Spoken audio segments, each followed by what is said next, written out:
Hi, this is Tim Stafford, and you're listening to Bluegrass Jam Along, the podcast for anyone and everyone who plays bluegrass.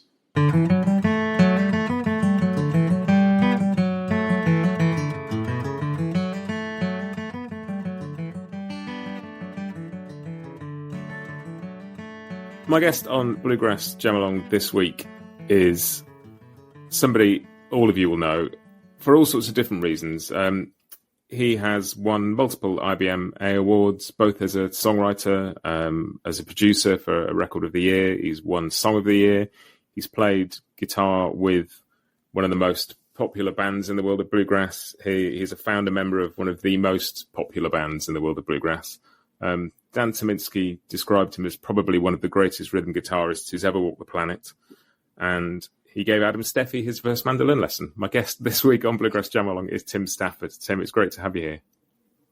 Great to be here, Paul. Thanks so much for having me. I appreciate it. That's a cool list of stuff. And I could talk to you probably for an hour about any of those individual things. But I think the most recent thing, which is really cool, is you have just done the first annual Blue Highway Fest. Yeah, we did. And, I called you Paul because I was thinking of somebody else. Sorry. But I know you're Matt. So I could be Paul. It's all good. If you want to be, I was thinking of Paul McCartney, so that's not a problem at all. I mean, I'll take that. Yeah, the festival was a huge success this year. We could have used more people, but, first year it's really hard to do that. But our lineup was just incredible, Sam Bush, Jerry Douglas, and the Earls of Leicester. Dan Tyminski was there for 2 days. Larry Sparks, Seldom Seen, Balsam Range, Sierra Hull. We had Daryl Scott. We had Scythian. We had a lot of fun bands. The Traveling McCurrys were there. And Tommy Emmanuel did a kickoff concert for us on Thursday. And that was a ton of fun, man. Everybody was just so pleased, the artists and the fans, with the way that the festival went for the first year, especially. And the town of Big Stone Gap was an amazing partner, and they're all in on this festival. They really want to do it again. So we're already planning for next year. It looks like it's going to be the end of July next year, and a lot of the same artists have already said they've already wanted to come back. So I think it's going to be an ongoing thing. And, we never thought we'd be in this situation with our own festival, but I'm really glad it's happened. And after a couple of years of very little live music, it must feel extra special to be at a festival and see the people come and see the bands and just all be together again. Man, you have no idea. It's just so cool to experience that again. And have our name up there is just really surreal. We see after almost 30 years together, it's a pretty cool way to, enter that phase of our careers, to see our name and have it, be a major festival. And I think the word is kind of out on it now, because we found out the whole area was sold out for the same weekend next year, just a few weeks ago, before they even knew what the dates were going to be for next year. So it's very cool. Wow. And it's looking like it's going to be a really big event ongoing.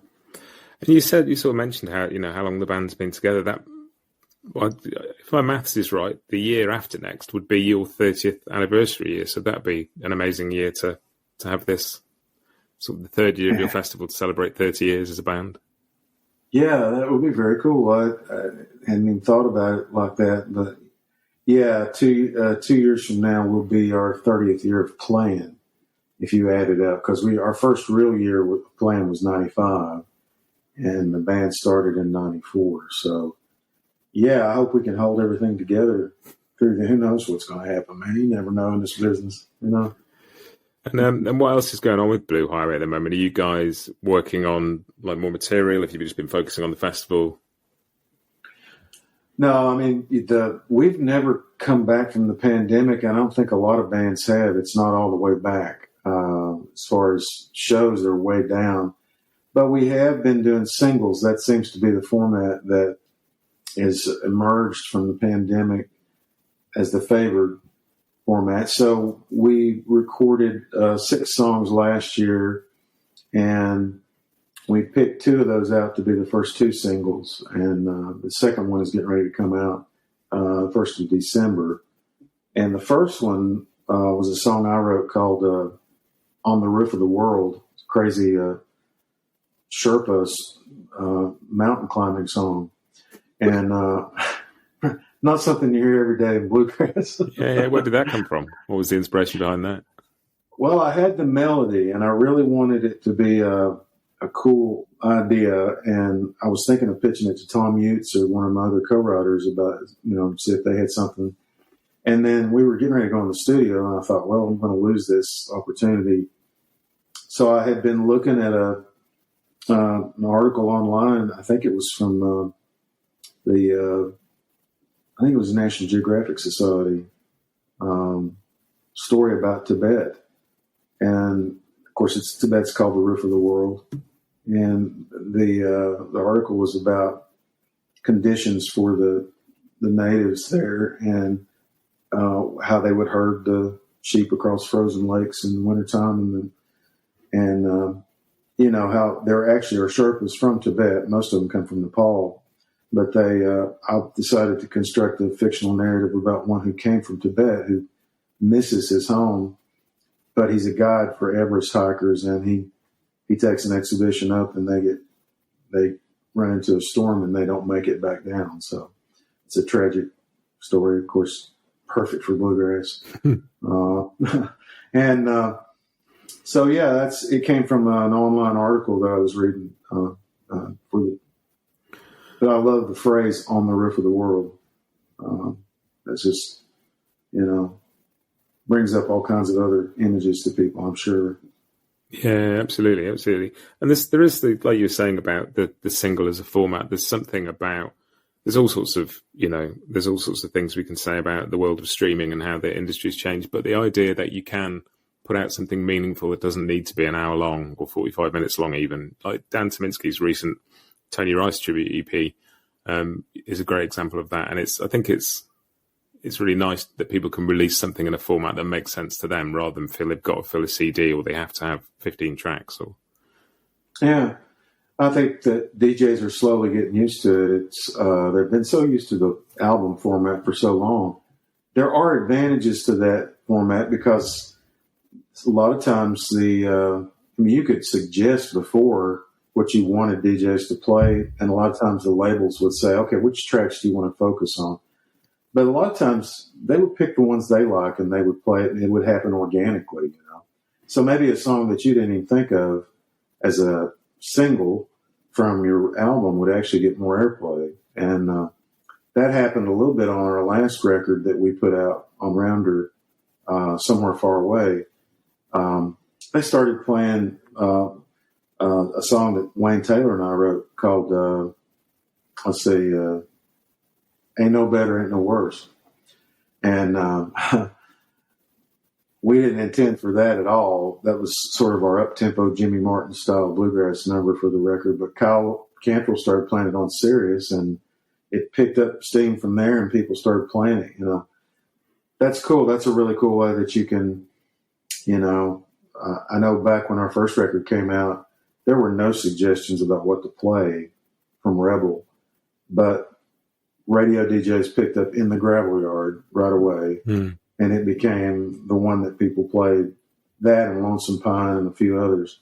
They picked the singles, but this way you got a song you really believe in. It's good you have more options to get it out there and people listen to it. So.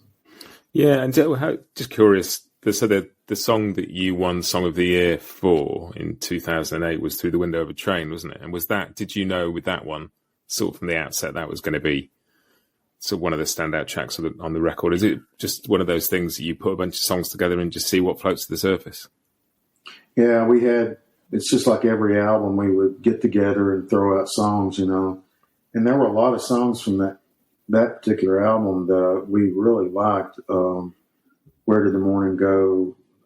Two Soldiers. There were a bunch of songs that we liked there, but I think everybody thought Through the Window of a Train was like going to be the standout cut. So and it sounded like a good record title, so it ended up being the record.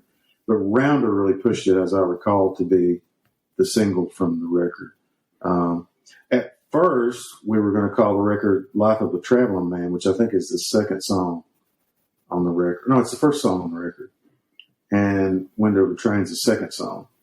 So, and we did think about that. I thought that would be pretty cool, but we were sort of split, and like three of us decided, hey, we'd rather have "Through the Window of a Train." So it almost didn't become the one that was pushed, So, but I like the other song too. So whatever, if people play anything of ours, I don't care what it is, It's just if you're playing something, it's a win-win.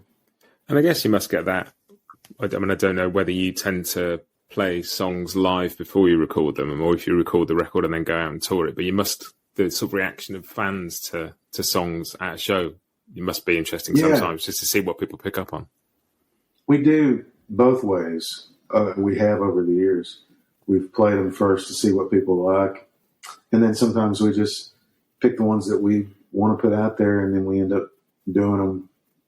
People have already heard them when we play them for the first time. So it's cool. But sometimes, you do get a fan reaction to a song, so you end up sort of promoting that one because it's going to be the song that people want to hear.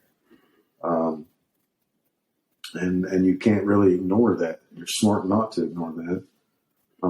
So, yeah. And it sounds like, just from things I've sort of heard you say in interviews and bits and pieces I've read, that actually writing was a big bit of the way you spent sort of the couple of years of the pandemic. I think I read somewhere, wrote more than 100 songs over the course of being at home with various people. And was it a case of just you've got time to write? And was it a sort of a new process you had to find in order to do that when you couldn't be in a room with somebody? And yes and no. It was definitely the way to go because you could set up a schedule with somebody like Tom Utes and say, okay, every Wednesday or whatever, you good for next Wednesday? Yep, let's do it. We have a regularly scheduled thing on the book, and it would be really easy to write a lot of songs in a short period of time that way. But really, as far as the process of writing, it's not much different than being in a room with somebody, I found. And that's why I was sort of, after we'd done it a few times, I was telling people, hey, man, this is going to be the future. Getting together over whatever format, Zoom or whatever, to do these is just too easy. And I used to have to make a trip to Nashville, which is 4.5 hours from where I live. And I would have to stay down there for 2 or 3 nights, get hotel rooms, and just, set up as many appointments as I could. And it was always productive, but man, it's just a pain, and this is so much easier. It's just, and in some ways it's even easier than that the other way because a lot of us had gotten to the point where we're sitting in a room with each other with our laptops, and we're both, doing this, and we're both looking at the internet for ideas about rhymes and phrases and, idioms and things like that you use in songwriting. And so it's just a lot easier when I'm sitting here at my desk and I don't have to, still got coffee in front of me. I miss the fellowship, but it's a no-brainer as far as productivity for songwriting. So, yeah. And I guess I think it's still... Yeah, sorry, I was going to say, I guess that opens up the possibility of writing with all sorts of people you couldn't write with otherwise as well, just in terms of time and schedules and geography. Yeah. In fact, I'm writing with one of the guys from the Hen House Prowlers.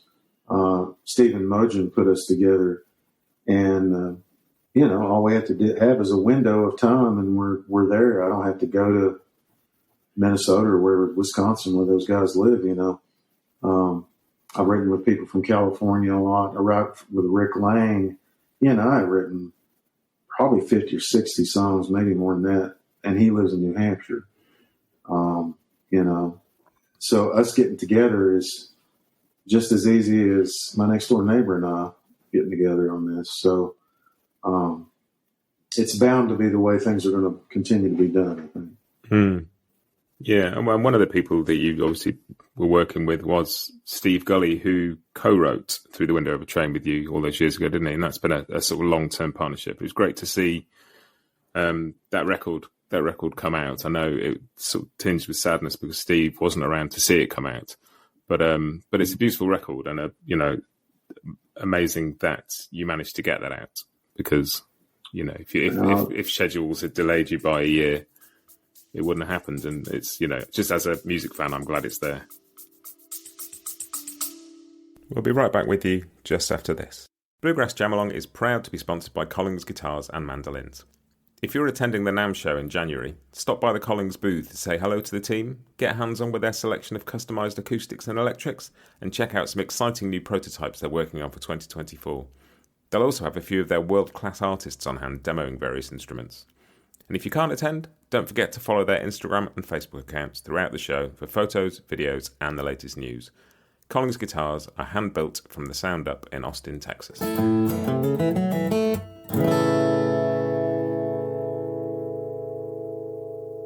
This episode is also brought to you by Peghead Nation, the home of roots music instruction. If one of your 2024 resolutions is to improve as a musician, Peghead Nation is the place to go. They have 65 streaming video courses for guitar, mandolin, banjo, fiddle, dobro, bass and ukulele from some of the leading names in acoustic music. Courses cover bluegrass, old time, Irish music and swing, plus lessons dedicated to improvisation, theory and ear training. Your first course is just $20 a month, and you can add more for $10. Try any course free for a month with the promo code JAMALONG. Make 2024 a year of more music at pegheadnation.com.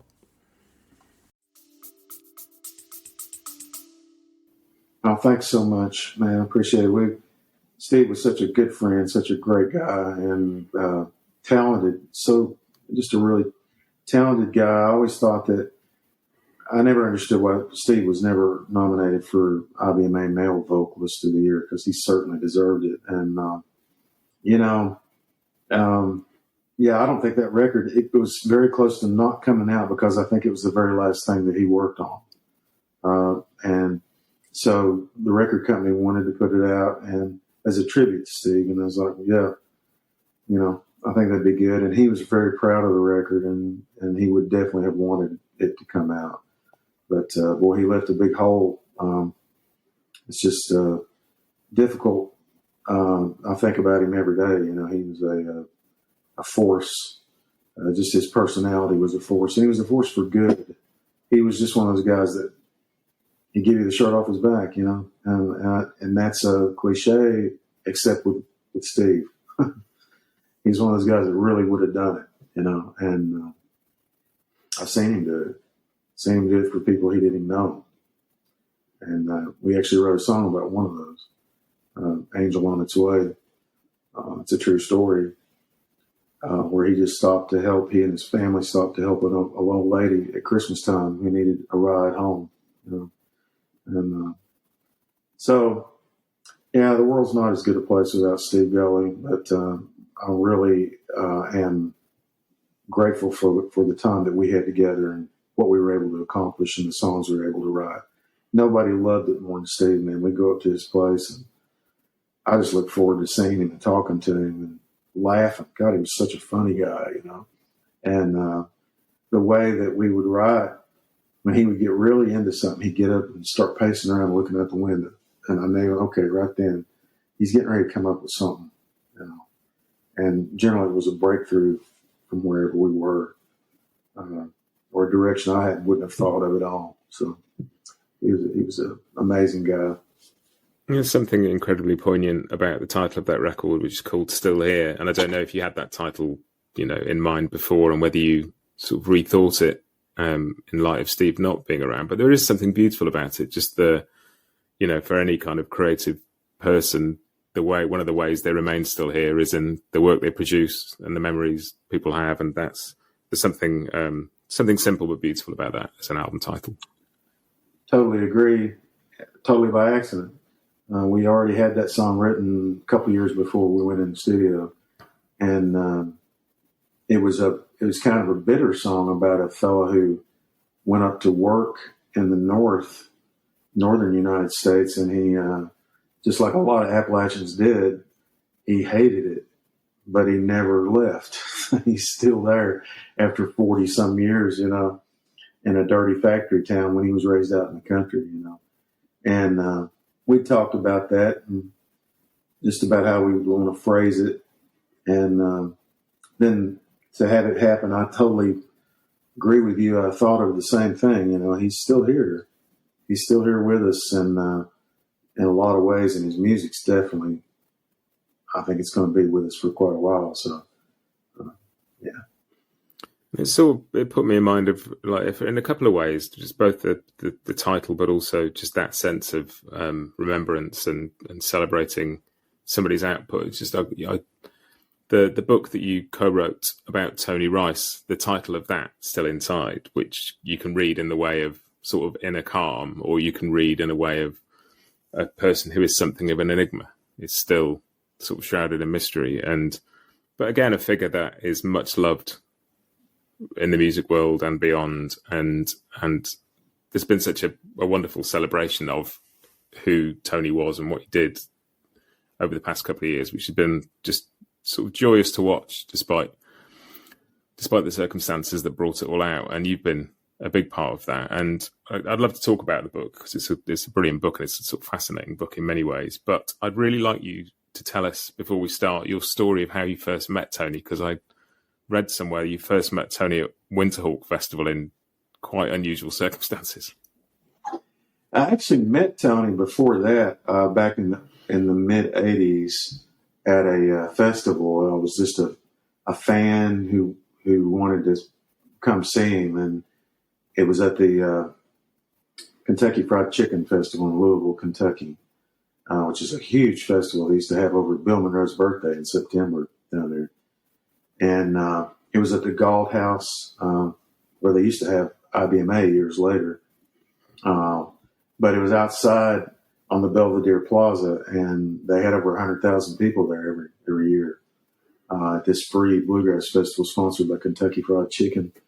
And Tony was in the height of his abilities, I believe, at that time, mid '80s. And his voice was so strong and powerful, and no hint of what happened eventually to his voice. And I got to just say hi to him. He was so nice, didn't have any idea who I was, obviously, and I was nobody. And he was just very nice. And I don't know, man, he took that crowd by the throat. He was ruthless, his playing and his singing. And it's funny, at that same festival, I was a grad student. I was working on a PhD in history at Miami University up in Oxford, Ohio, which is only about an hour and a half from Louisville, or less than that. And so I came down with a friend of mine who's also a guitar player, and he was a PhD student in public planning. And we had picked a lot and talked about Tony and all that, And we got there early, and it was the band contest, and the band that won it was called Classified Grass, and it had this little female fiddler named Alison Krauss in it. Mm-hmm. And I had never seen her before. And not long after that, she put out her first album on Rounder, like a year or two later. And so that was I saw her. I didn't meet her there, but I did see her. But I did get to meet Tony there. But the first time I actually talked to Tony was when I was on stage with Allison at Winterhawk. And we played right before Tony Rice unit. And of course, here I am on stage playing. It's not lost on me who's backstage. Mm. I did look at the schedule. I knew who was coming up. And of course, people really went nuts for Allison at that festival. We finished our song, and the place just erupted, and we went backstage, and I broke a string on the last downstroke of the last song. And I went backstage, the crowd's still going up, and Allison says, what are we going to do for an encore, And Ross is back there, and he says, "Here, man, hey," and he called me by name. I was like, he even knows my name, and hands me the antique. He says, "Here, play this," and I was like, oh, "Dude," and I could barely get through it.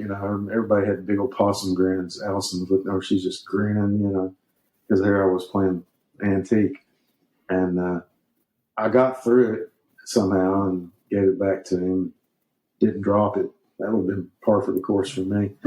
But he just struck me, man, and the fact that he knew my name and he went out of his way to talk to me. And later on, he said some really nice things about my playing, and we got to talk for quite a while, and started developing a little bit of a friendship, and a relationship during that time.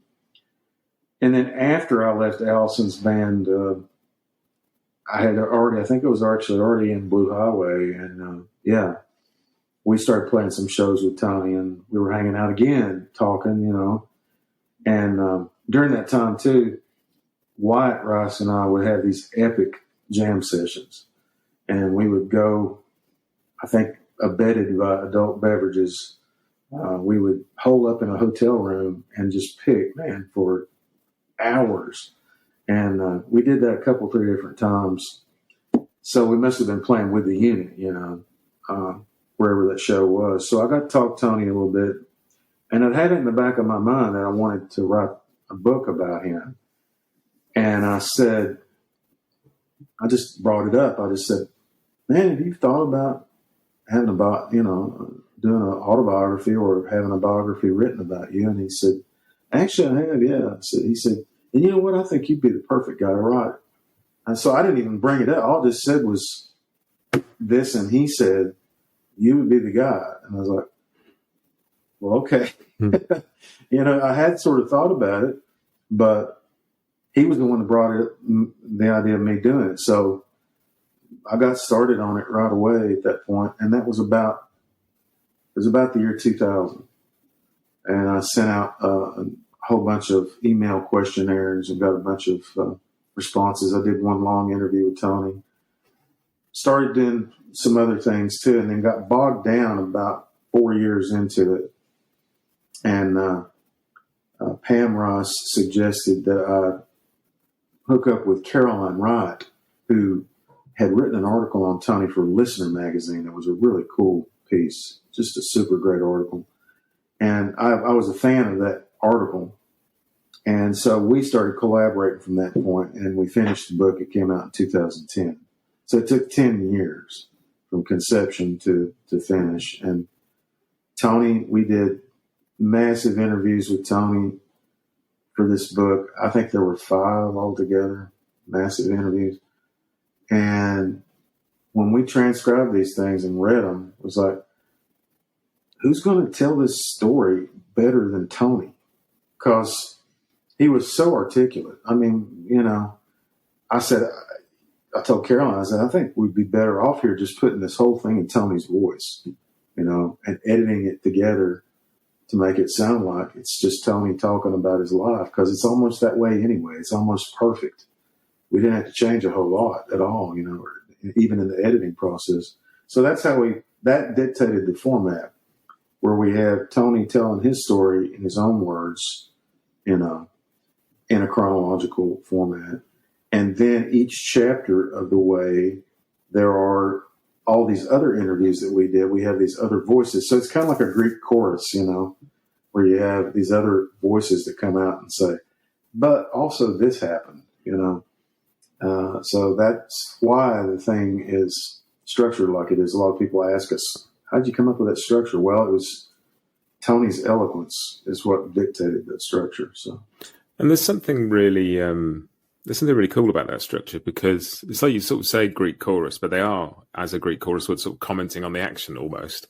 And there's that when somebody writes their own memoir, their own biography, there's always a sense that they only see things from one perspective. When a bunch of other people write something about somebody, there's a load of perspectives. And there's something very cool about Tony's story, but then a bunch of other people who were around him at that point in the story remembering what they remember, which doesn't always tie up, or might sometimes, comment on how Tony was, and it seems like an incredibly open sort of collaborative thing, and it must have been interesting for Tony. I've heard you say that he was incredibly happy with the result of the book, but when people talk about him as being, withdrawn and a bit of an enigma and difficult to get to know, people have talked about that since his passing, but obviously he must have read those things people said about him at the time, and I think there's something like a sort of generosity of spirit of allowing a book about yourself in that format to be out there with all the contradictions and all the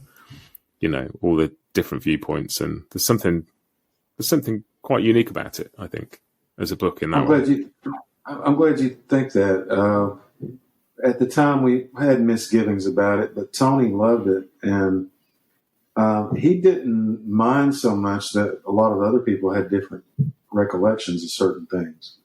Now, a few of the other people that I won't name did mind that Tony's recollection of events was quite different from what they remembered. I guess you'll have that.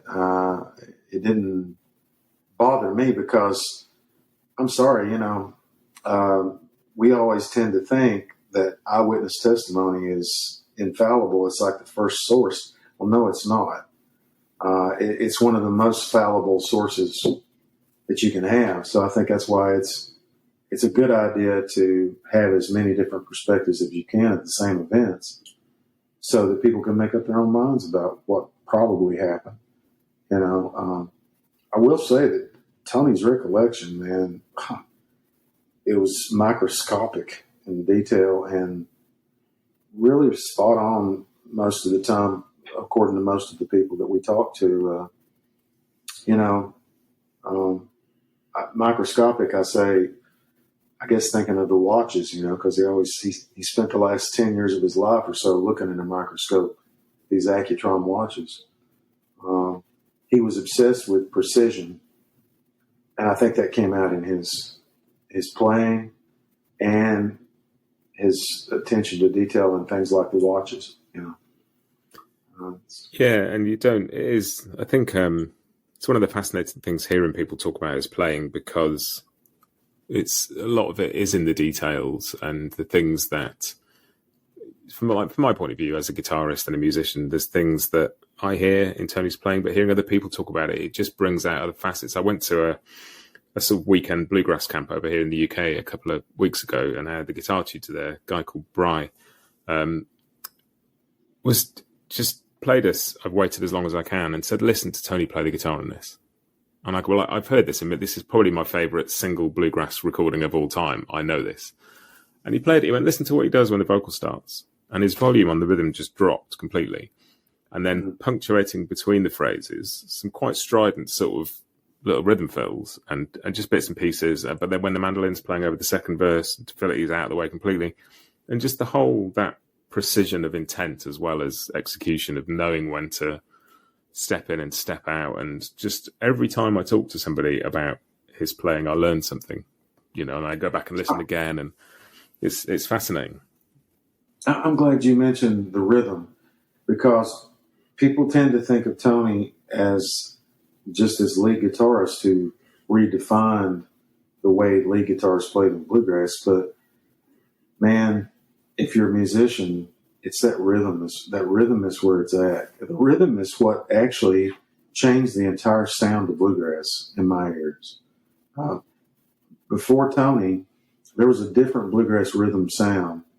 And after Tony, there's this new thing that it's not just new chord changes from jazz or, ideas and inflections that weren't there before or things that came from Clarence White.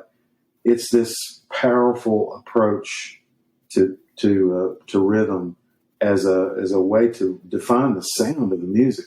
And I don't think there's any other instrument that's changed the sound of bluegrass in the last 50 years more than Tony Rice's rhythm guitar. And that's saying a lot.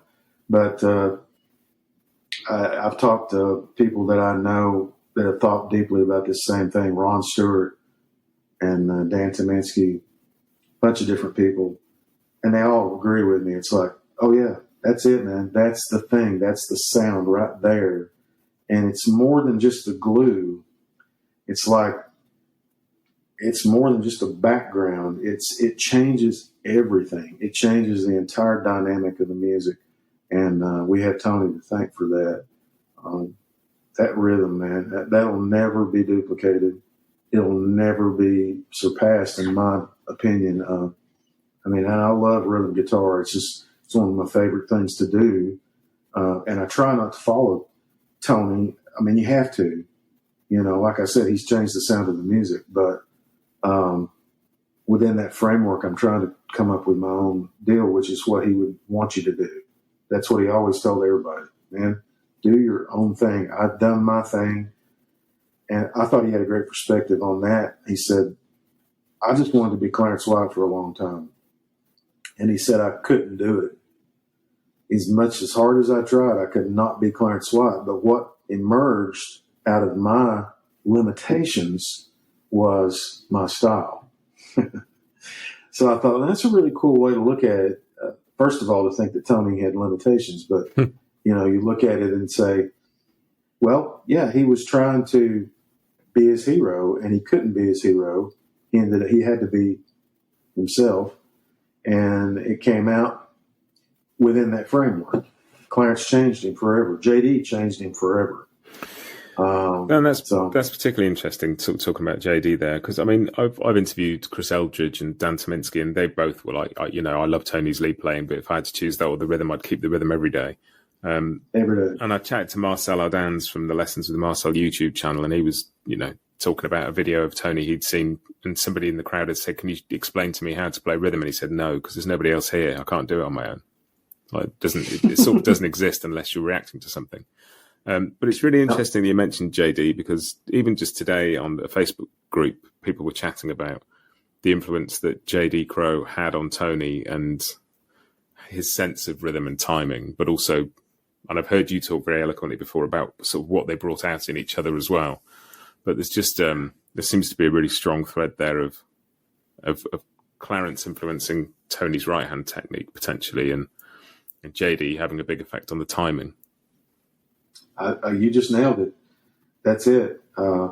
As far as I can tell, Tony's right-hand technique, very, very close to Clarence's. And he never really deviated from that, using that thumb for a lot of things that most players get from this back and forth motion with their pick. He would use a thumb to do it, and not the whole finger like that, not the combination of the two. And, his right hand, his left hand's a really interesting study too, because he had this clamp thing like a classical guitar player that let him put a maximum amount of pressure. So he never had buzzes, and he also had great intonation. That's something a lot of players don't think about, is intonation. But he rarely muffed a note, hit a note, buzzed a note, anything like that. And that ain't easy to do, man. And a lot of it came from his technique.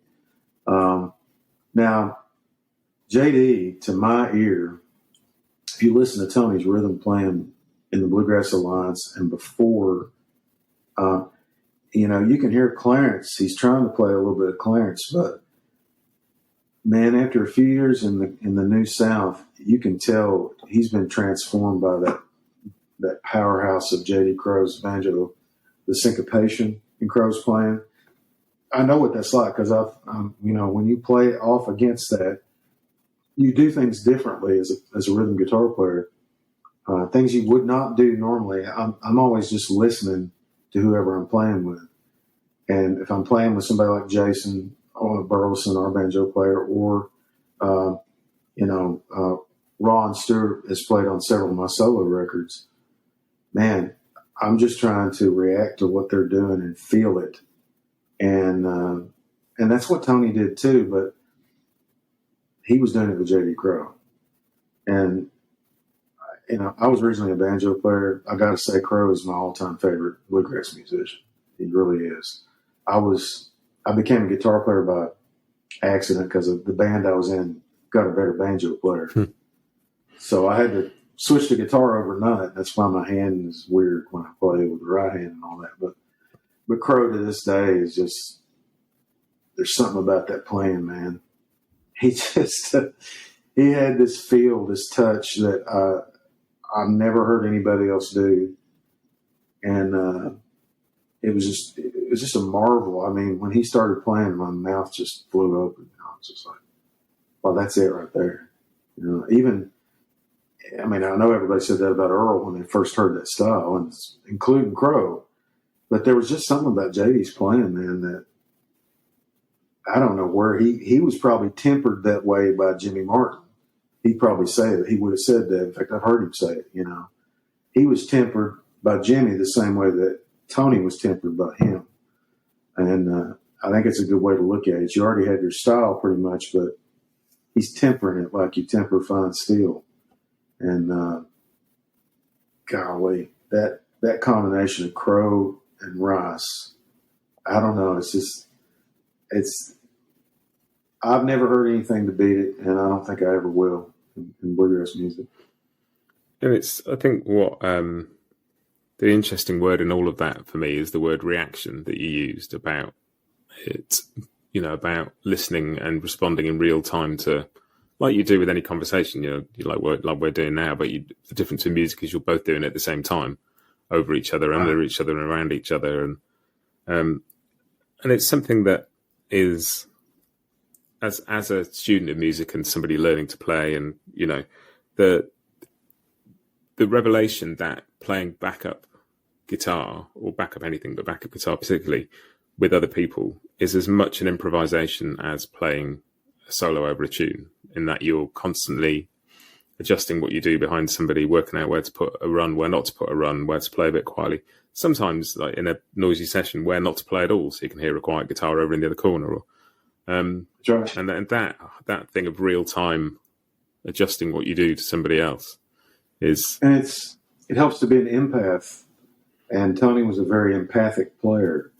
He kind of knew what somebody was going to play before they played it, depending on who it was, whether it was Bill Emerson or J.D. Crowe. And he did play differently behind those two guys. It's very subtle, but it's there. And it's behind different mandolin players. He played very differently behind Skaggs than he did Grisman. You know, the Grisman thing was its own deal, and he took that whole thing that he developed under Crowe and took it to that form of music that Grisman was coming up with, and was such a big part of it because of that. Just that rhythm, man. It's at the heart of that music as well as everything Tony did after that. And yeah, it's all about being an empath and trying to be sensitive. If you don't catch it the first time around, you sure will the second time you play it, you know. Or Tony did. When he heard it, man, it's like, I got a feeling I know what this cat's going to do right here. And if you play 5 hours a night, 6 nights a week, you know, every week of the year, it ain't going to take you long, especially with J.D. Crowe, to figure out, you know, man, this is what I need to do right here. It's subtle. It's ineffable in a way. You can't teach it. I've seen people try to teach the Rice rhythm. Can't do it. Can't do it. It's just... and I think the interesting thing is that he couldn't either, because, you know, I've watched the videos that he did with Homespun, and I've interviewed Happy Traum about the recording of those, and he was saying, you know, Tony, maybe not as much as some other people, he wasn't necessarily a natural teacher. He knew how to do what he could do, and he fully understood that. But to be able to explain finger by finger, pick stroke by pick stroke, how he did what he did, just, you know, and in the end, Happy would sit with him and go, well, can you just play it a little bit slower so we can see what you're doing? And it was so sort of... Yeah, Happy was a big part of those. He was a big part of those videos because he knew what questions to ask and what direction to take. A good producer can do that, you know, in any context, but he definitely did there. Now, Wyatt's video is pretty cool. It's probably the closest thing I've seen to actually trying to dissect some of that rhythm and show some of the techniques that are there that Wyatt actually learned by just being around Tony. You know, Tony did show him a few things, but most of that style, you just got to pick it up. You know, you can't really learn it out of a book. You definitely can't. It's hard for one person to teach it to another.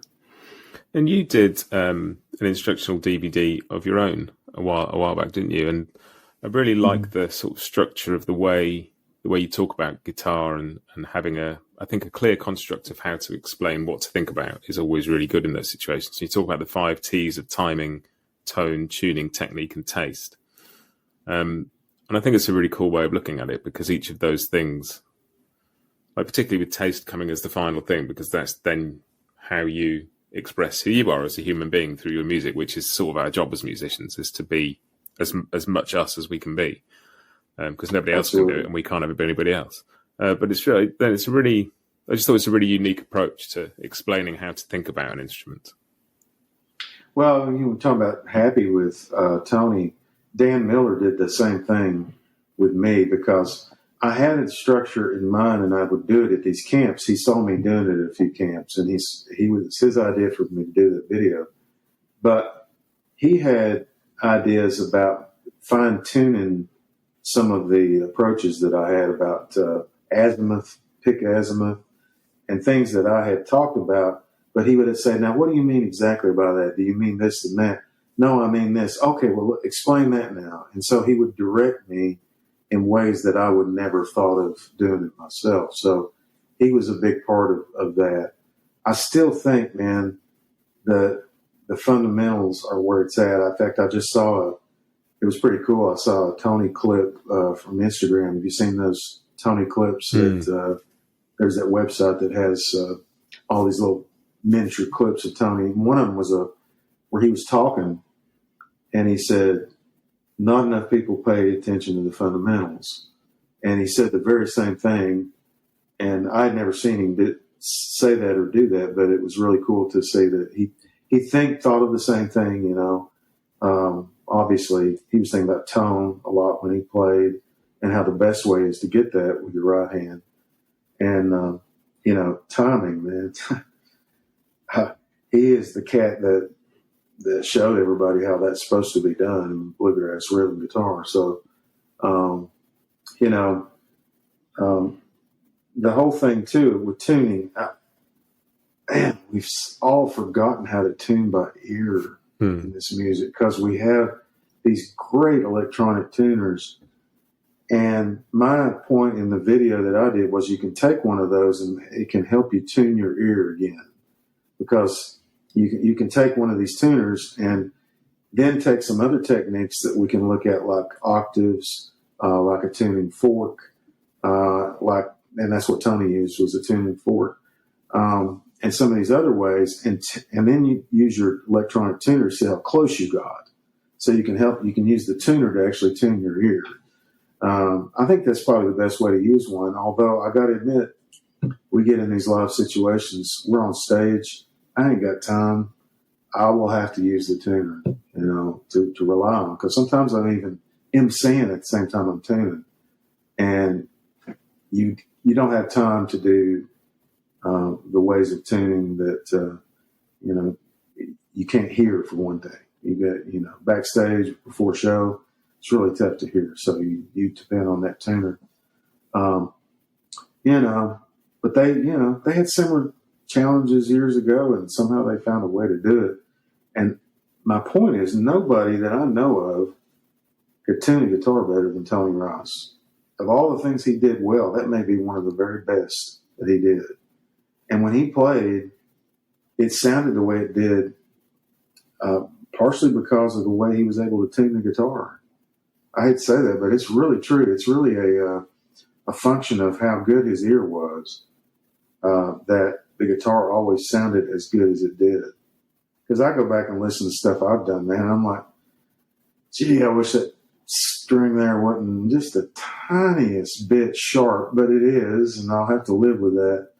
And it wasn't all the way through the song. It was in one area. So that at that point, we're talking about intonation again, you know, and ways to make your guitar stay in tune once you get it there. Very subtle stuff, but very basic stuff. If you don't have a command of those fundamentals, it's going to be hard to be a advancing guitar player, as Mick Goodrich called. It's interesting because my main acoustic guitar, which is an Eastman, has got relatively chunky frets on it. and I'm used to playing that. And I bought a Nashville Telecaster, which has quite thin, quite high frets. And for the first 3 weeks of having it, everything I played was out of tune, even though the guitar was in tune, because the frets are so high, and I was fretting everything too hard. I was pushing everything sharp, and I'd never even considered that was. And I thought, well, what do I do? I've been playing guitar like this for years. And you just adjust, and you learn like subtleties of pressure, and your ear listens a bit more, and your fingers find a way, and all of a sudden my technique's a little bit more precise and a little bit less sort of full of tension than it used to be, which is. It's really cool. You play that Eastman too. Actually, I played Sean Lane has an Eastman. It's one of the better sounding guitars I've ever heard. And they're fine guitars. People don't think of them in the same, light as Martins and Gibsons, but and there's a reason we play these old vintage Martins, because they sound pretty incredible. But on my last record, I used a Johnson Carolina series guitar to record a couple of tunes in open tuning, and because it's got great action on it, and I was able to tune that thing down and still get really good intonation and good tone, and still have it enough tension so it didn't buzz when I dropped the tuning. So it worked better than the Martin did on that. So I decided to go ahead and use it. I always loved what David Greer would say. I've done a bunch of picking with David over the years, and a bunch of camps, a bunch of workshops. And I was in a workshop one time with David, and people were talking about strings and picks and all that normal stuff. What kind of strings you use, what kind of picks you use. And he raised his hand and said, "Can I answer that?" And I thought, oh no, this could be bad, And he said, "It don't matter." He said, "It don't matter what kind of string you use. It don't matter what kind of pick you use." He said, "It really don't matter what kind of guitar you use, as long as you love to play it. And you play it enough." And he's right, man, because for years I played one of the worst sounding guitars I could play. And I thought, if I can make this sound good, what am I going to be able to do on a vintage Martin or vintage Gibson or something like that? So that helped me. And I would always play a guitar with higher action. So when I go to a regular guitar, it's like I was playing in butter. I think there's something to be said for that. It really doesn't matter. All those things are secondary. What really matters is that you love it, and that you love it enough to play it. It's like he said somebody brought him up at like a D45 or a D41, let him play it, and he handed it back to him. And he said, "Don't you like it?" And he said, "Nope." He said, "Well, it's a D45. It's got all these inlays on it. It's the highest model Martin makes." And he said, "I don't care." He said, "It's a tool." He said, "I got plenty of hammers. I don't put rhinestones in them."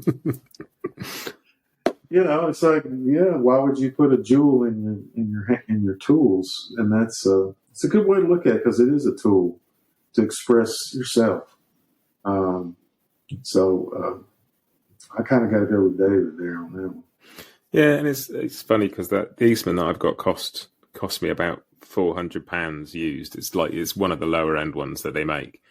But I like it, and every now and again I'll go into a guitar shop, or I'll be at a jam, or I'll pick up somebody else's guitar, and sometimes their guitar sounds nicer than mine. I think I wish I had this, but invariably it costs about 6 times as much, and I haven't played anything under about £2,000 that I like more yet.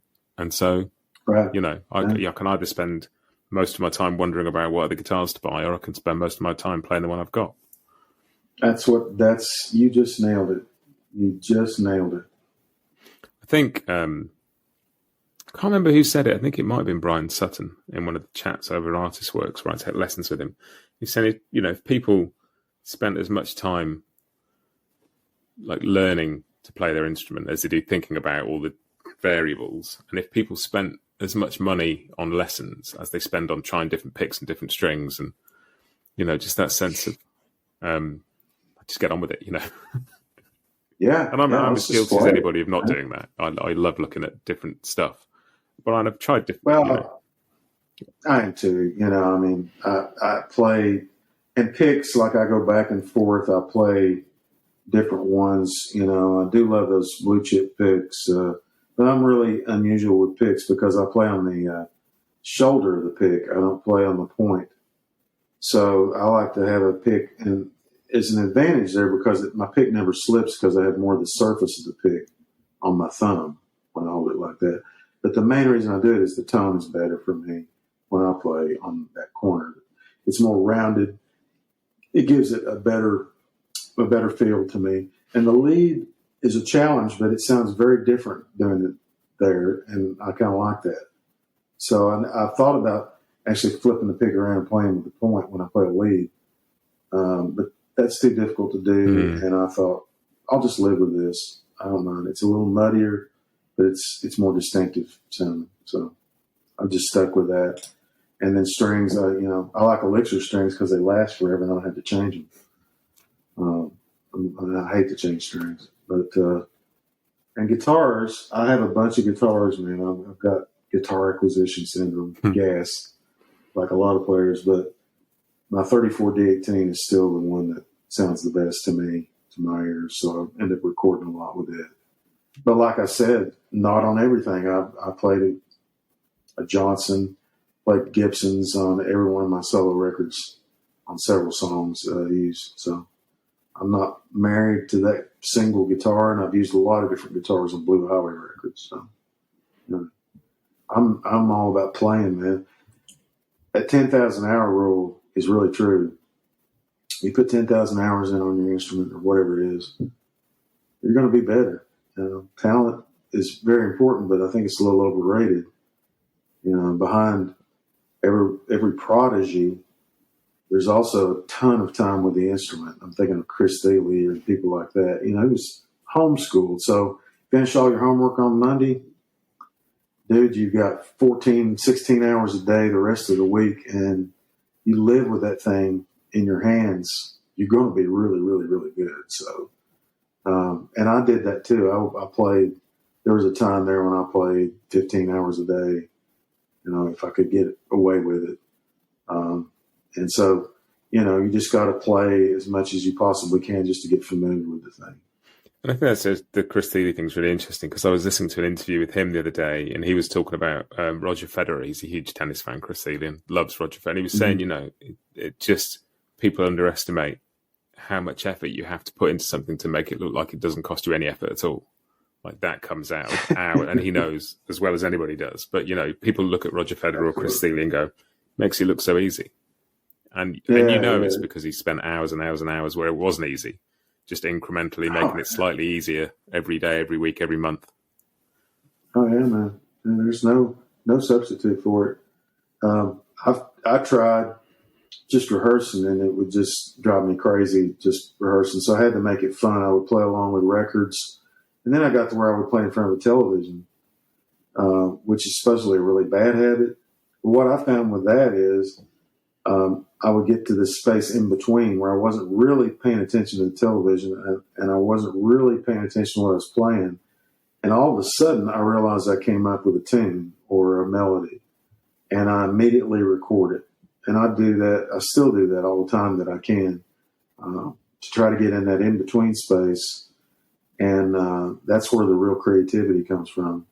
A lot of the tunes I've written and a lot of the melodies I've got came from that.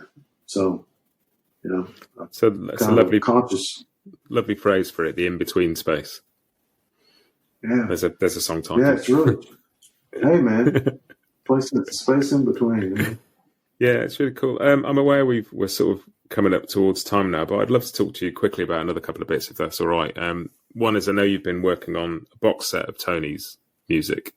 And again, it sort of seems to come back that wherever we talk about, we're talking about structure here, but the structure of that is really interesting, and that each disc is sort of reflects a different either thread of his music, or I believe there's a disc of live recordings, a disc of kind of bluegrass stuff, a disc of collaborations. We're doing this for Kraft Records. Ken Irwin, who's one of the founders of Rounder Records, and he worked with me. He came with me, wanted me to do it, and so we've been kind of collaborating on it in a way, although I did all the writing and put all the material together for it and structure and all that. We wanted to do a live disc. We ended up not being able to do that because we didn't have enough live stuff that we had control over the quality. And we wanted, I thought we were going to be able to get some of the stuff that Tony did at the Birchmere that was tightly controlled and recorded by Bill Wolf with these great microphones and just sounded so good, perfect stuff. And for one reason or another, we were not able to do that. So maybe in the future, there will be another project that comes out that's just live stuff that Tony's from those settings. And that's going to be amazing when it comes out. There's a whole set that he did with the Seldom Scene. It's just incredible. No way. And, you know, a lot of the unit stuff from the 80s when he was making these masterpiece records like Me and My Guitar, and Native American and all that, Cold on the Shoulder. So all that stuff is there. But what we ended up doing was using previously recorded material just in a way we wanted to show the spectrum of Tony's career and all the different styles of music that he played. And now there's a lot of people that he's gone. I hate to say it, there's going to be more and more people that haven't heard a lot of that stuff. They don't have all those records. They didn't wait with bated breath like the rest of us did for the new Tony Ross record to come out like I did. And so they may not have that connection, and it's really cool to have like a whole box set that has these different songs from all these different segments of his career. And we did have a few live things in there, you know, but we just didn't have enough that we were able to concentrate on one live disc. But, you know, I really, really was thrilled to be able to work on it and do extensive notes on each song, and learned a lot about the songs themselves, which we all knew a lot about songs like this. But when I did the deep dive on these songs, you know, and find out things about them that I had no idea, you know, that's really cool. And I can't wait for people to hear it. Did you? It's going to be coming out. Did you sort of have next year? Sorry, I interrupted you there. It's coming out 2023. Yeah. Cool. And then did you have access to the sort of the tapes for that to remaster for CD? Yeah, it's going to be remastered from the original, from the original tapes, because they all have access to those, except for the ones that we're able to get from Warner Brothers and some of the other labels for some of the material that we have on here. And there are a few things on here that I guarantee even the most ardent Tony Ross fan has not heard Tony in some of these contexts. There's some really, really cool things I didn't know about that friends of mine had heard Tony doing this, filling in with this person or that person. And we were able to bring out quite a few of those and get a hold of them. So I'm really glad they're coming. And it's cool about the remasters, because I read or heard somewhere that Tony wasn't always as happy as he could have been with some of the way the originals were transferred onto CD, and was sort of keen for people to track down original vinyl where they could. Yeah, and a lot of people had told us they would like for us to do vinyl, a vinyl box set, and I would love to have done that, but there's just no way you can do a comprehensive box set. It would be too heavy to carry, Tony Ross. With a CD, you actually can. So, Kraft specializes in CD compilations. They've done dozens of them for people from Miles Davis on down, just the great jazz players, which is really cool too, because Tony would be thrilled to be part of that collection with those people. Those were his heroes. It's really, really going to be I think a big project for fans of Tony, and just glad to be part of it. And one final thing I'd love to ask you about is you're writing a book on bluegrass, and I find this really cool because I love Neil Rosenberg's book. I'm always also a big fan of the book Bluegrass Reader. which Tristan Scroggins put me onto, and I interviewed him. But both of them sort of stop at a certain point in time, and I believe you're sort of picking up and moving the story on from there, which would be a wonderful thing, I think.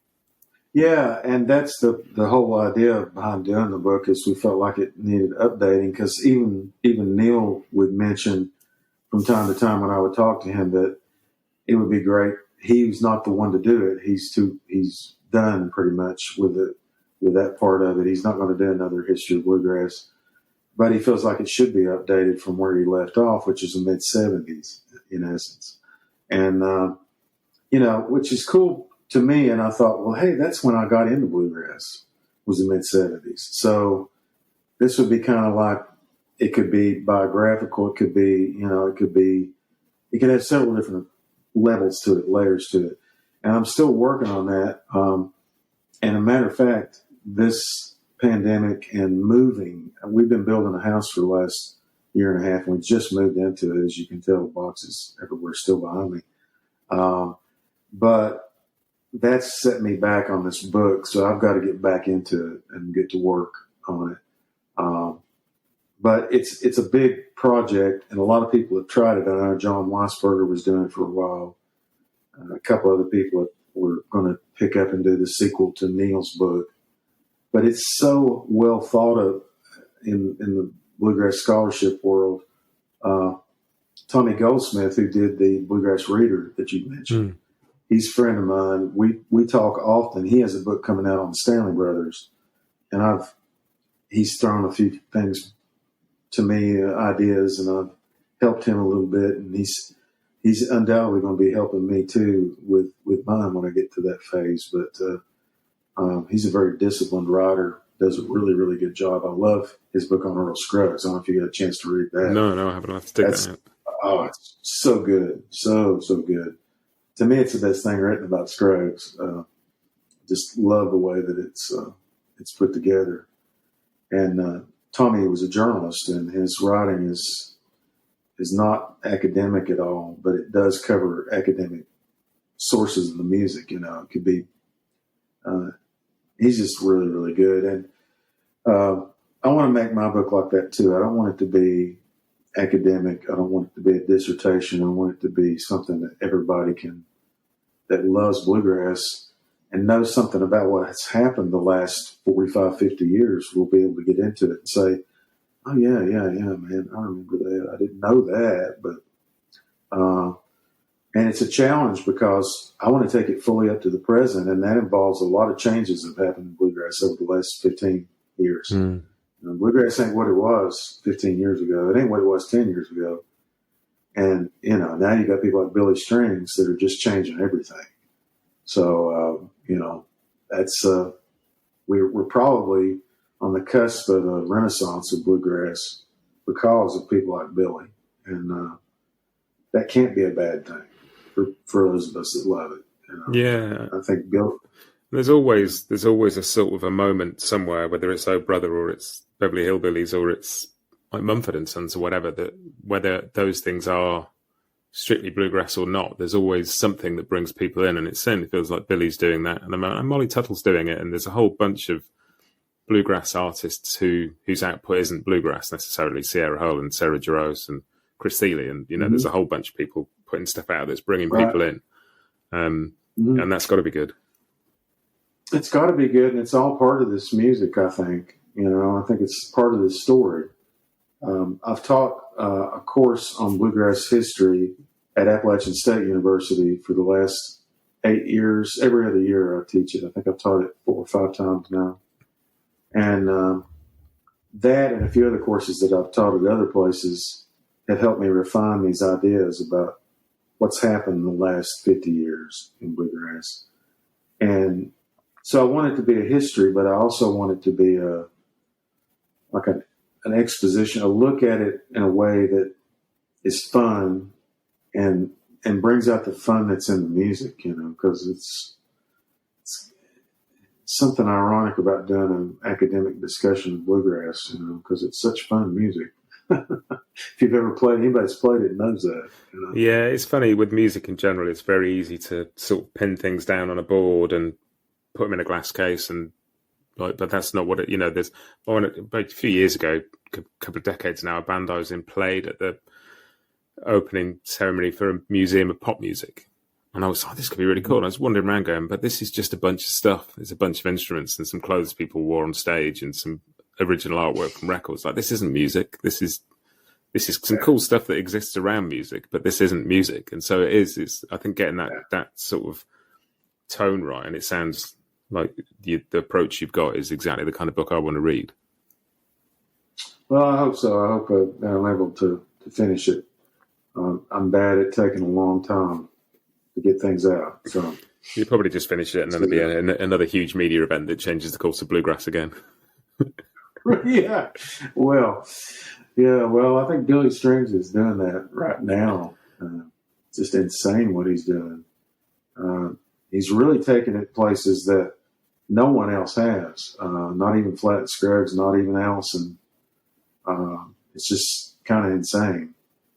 The number of people and the places that he's expanding to. And it's something that's worthy of a book or a study on its own, There's this whole phenomenon of Billy. And like you said, he's not the only one. And it's fascinating. I interviewed Jared Walker, Billy's mandolin player, beginning of this year, I think it was. And he said it was fascinating. The first few gigs that he did with Billy, he said, were both the most progressive and the most traditional things he'd ever done at the same time. It was just, he couldn't quite get his head around. You look at his set list, man, and it's like it's like half Larry Sparks and half, what Newgrass Revival would sound like if they were still playing, It's just kind of bizarre. And it even, past that, it's psychedelic almost in some spots. And he's able to get tones with his pedal board that just totally bring it to a different place. But then he'll go back and do Red Daisy, And it's just, I loved when he did that on, was it Kimmel that he played on? Yeah. And he did Red Daisy, and they even had the old-timey outfits, And you can't get more straight-ahead bluegrass than that. And I'll tell you what, I've seen some YouTube videos of him guesting, like singing duets with Larry Sparks. Man, that's some of the best stuff I've ever heard. He nails it to the wall. And, I've heard people run Billy's music down. I don't want to hear it. I just think it's great, and it's doing more for bluegrass right now than anything has. So. And I think you're totally right. I mean, he's a great singer as well as a great guitar player. He's just, Oh, yeah. And it's all real, and it's all authentic, and it's all him, and he can do whatever he likes with it. He sure can. Yeah. And I'm delighted that he is. Me too. Well, thanks so much for doing this. It's been an absolute treat. I've really enjoyed chatting. Well, thanks so much, man. I appreciate it. I'm sorry we had some technical issues there, but we got it straight. Yeah, we got there. And you can call me Paul anytime you like. Okay, Paul.